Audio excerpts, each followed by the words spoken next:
people, welcome back to my channel. It feels so good to be back again today. I hope you've all been keeping safe and you're all doing well. Yeah, welcome. Today's video is going to be a story time. A story time of how I almost got scammed on Kijiji. So sit and enjoy this video.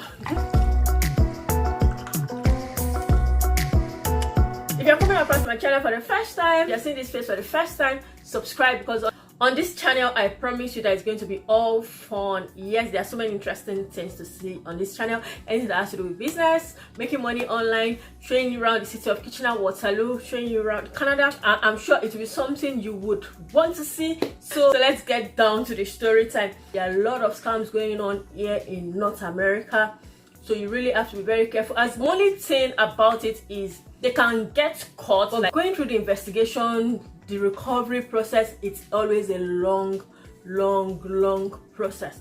Yeah, they can get the money back. So the best thing is just for us to be very careful when dealing with anyone online, particularly. Okay, I know Kijiji is a marketplace. As I share my stories, I would also be dropping tips on how you can stay careful buying or selling online, and I've also done a video about that. I'll leave a link to that video in the description box. So this happened sometimes in 2018, yeah, when I just arrived in Canada and we're trying to get accommodation. And you know the way it can be, yeah, new in the country, you want to settle down, you know, going about getting the accommodation. The first tip is don't be anxious about it. Don't look desperate, like you could easily fall prey. Don't give the hints like you are new, or else they will come after you.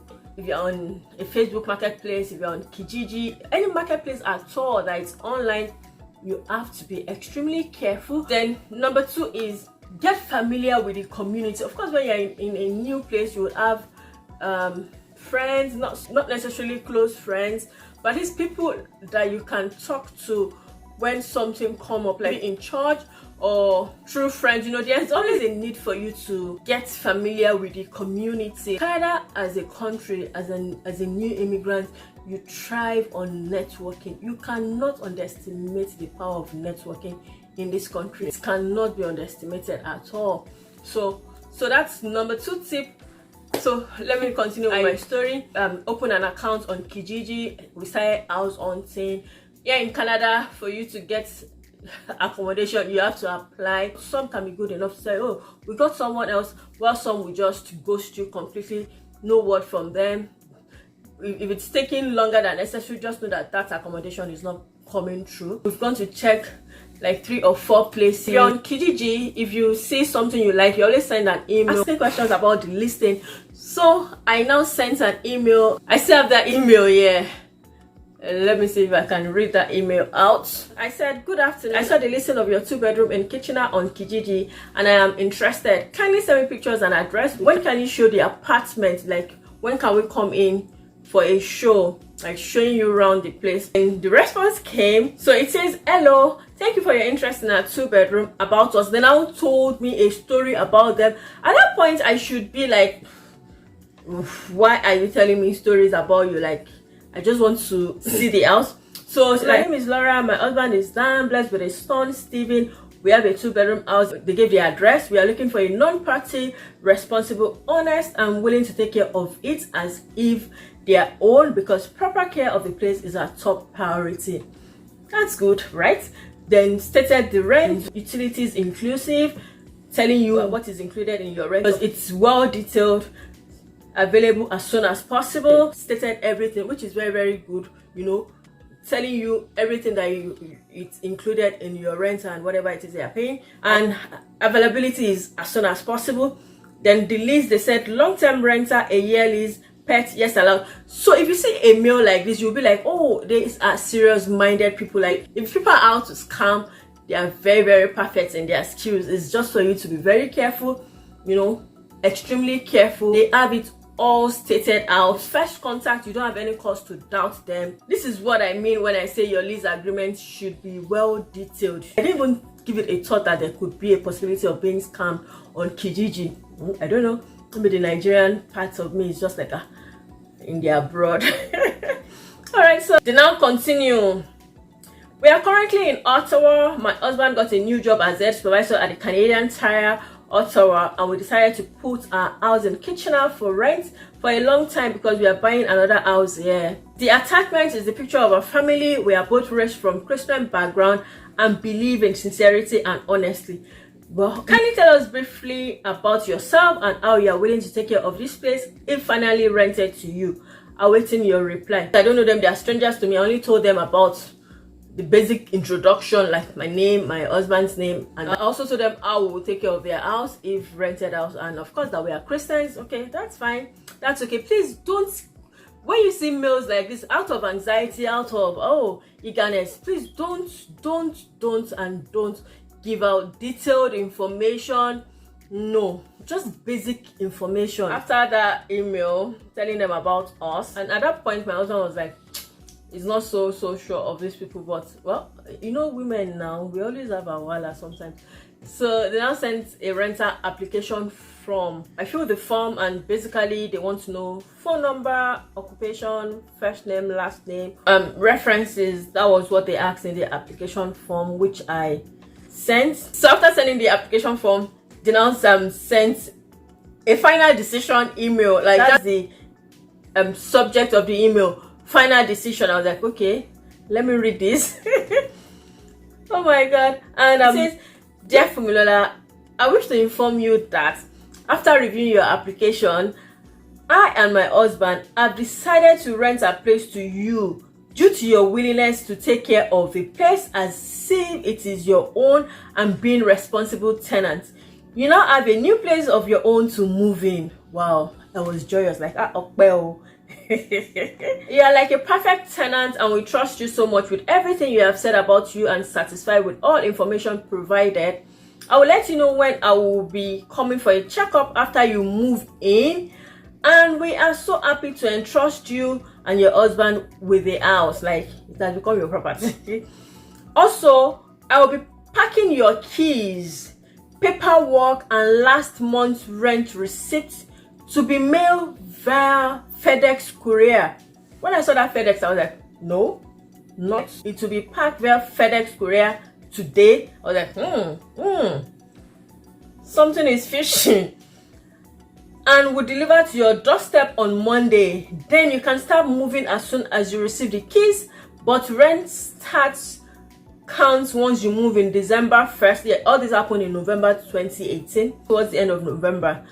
So I was like, how can I just wait for the key? You've not shown me the apartment. I'm not sure if it is the place I want to live in. She now said, kindly verify your mailing address for safe delivery of your package. That's another thing you have to be careful of when you are shopping online. Don't give out your address so soon. Like, you have to be extremely careful. Finally, I want you to arrange the last month's rent of $1,200 right away, so that I can issue your receipt with the keys and paperwork to be mailed to you today.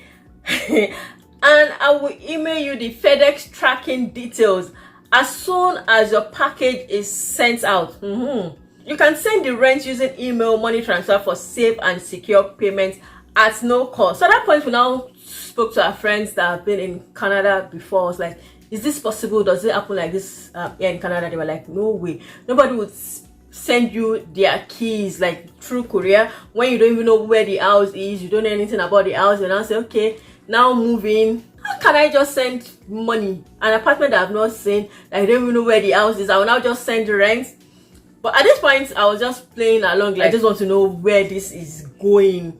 You know, that's why I say, yes, it's easy for such crimes to be tracked here, but in the long run, it's not just worth the trouble, because it's going to be a very long investigation, a lot of back and forth and all of that. So it's not worth the trouble. So that's why we have to be very, very careful before even starting the transaction. So we look forward to receiving the key on Monday, and the money will be sent as soon as we receive the package. Oh my goodness, like, okay, you people, let's just be playing along now. She now responded like, oh, hello Fumilola, we are so excited to have you and your husband as our new tenants. Please do not let us down. Of course, I will not let you down now. Also, I have discussed with my husband, and he suggested you should send at least half of the last month down so that I can go to FedEx to mail your package. And once you receive them on Monday, you can send the other half. And in case you do not like it, we will refund your deposit back to you. How possible is that? At that point, you just know that these people are out to scam. Even if you're not sending the 1 to send the 600. Okay, let's keep playing along. I said, I have run this by my husband. That's my response to her email of me sending $600. I have run this by my husband and is of the opinion that we should view the apartment first.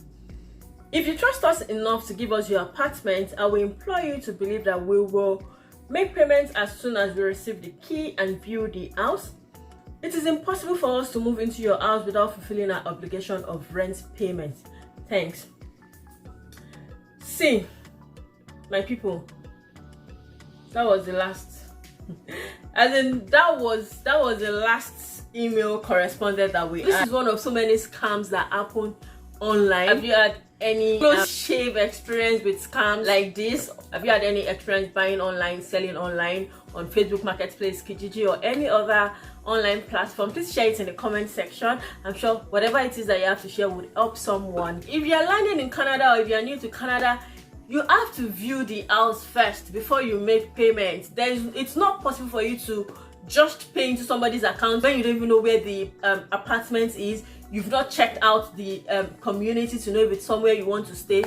Please be careful when you're buying and selling on any of these online platforms. Don't put your address. And if you have to receive or sell, make sure you are transacting business in an open place where people would see you. I sell on Facebook Marketplace and I don't disclose my address. It's either we meet up at the mall or just a central location. Just be extremely careful. Run it by people. No man is an island. Build a network around you of people that you can always consult when things like this come up. So these are things you have to be careful about buying online, and always look at their history. Like on Facebook Marketplace, you can always see how long they've been on Facebook for. These are things you need to be mindful of. And now that we do so many things online, take the extra security measures, because everybody is selling online now. There are a lot of scams going on, job scams, any type of scams going on around the world. I can't say it's particularly to a country. No, it is all over the world. We just have to be very, very careful. Everybody's just looking for a way to sustain themselves and not thinking of others. As human beings, personally, we owe ourselves the duty of care to be security conscious at all times.